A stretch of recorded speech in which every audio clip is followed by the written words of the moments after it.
నమస్తే. నేను వసుంధర. ఈరోజు మీ అందరికీ కూడా ఒక చిన్న ప్రశ్నతో మొదలుపెడతాను. ఏంటంటే మీరు మీ మీ పిల్లల టీచర్‌లని గౌరవిస్తున్నారా? ఎందుకు అడుగుతున్నానంటే 2 రోజుల క్రితం ఒక చిన్న ఇన్సిడెంట్ జరిగిందండి. ఒక పిల్లవాడు కంటిన్యూయస్‌గా స్కూల్‌లో పని చేయలేదు, వర్క్ చేయలేదనేసి టీచర్ బెదిరించాడు. నెక్స్ట్ డే పేరెంట్‌ని తీసుకొనొచ్చాడు ఆ పిల్లవాడు.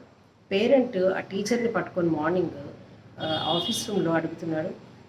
నువ్వెవరు తిట్టడానికి నా కొడుకుని? నేనే ఇంతవరకు ఒక మాట అనలేదు. నీకేం రైట్ ఉందని తిట్టావు? నీకు పిల్లలున్నారా అసలు? నేను టీవీ నైన్ వాళ్ళని రేపొద్దున తీసుకొస్తాను. ఏం జవాబు చెప్తావో చెప్పుకో అనేసి బెదిరిస్తున్నాడు.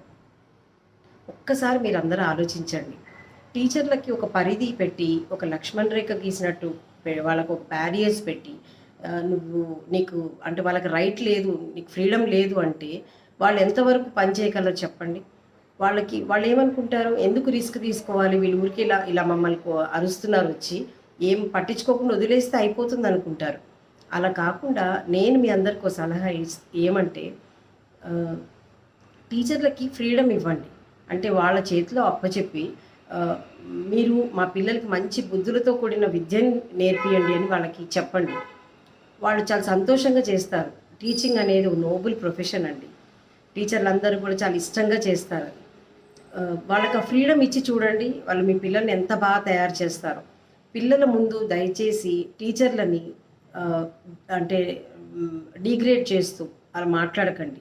వాళ్ళని గౌరవించండి. టీచర్ లేకపోయినా పిల్లవాడి ముందు ఎప్పుడు కూడా టీచర్‌కి ఆ గౌరవం ఇస్తూ మాట్లాడండి.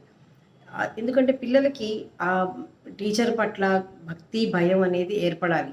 అది కేవలం మీ పేరెంట్స్ వల్లే అవుతుందండి. మీరు నేర్పించాలది టీచర్లను గౌరవించమని చెప్పి. ఒక్కసారి ఆలోచించండి అందరూ. Thank you.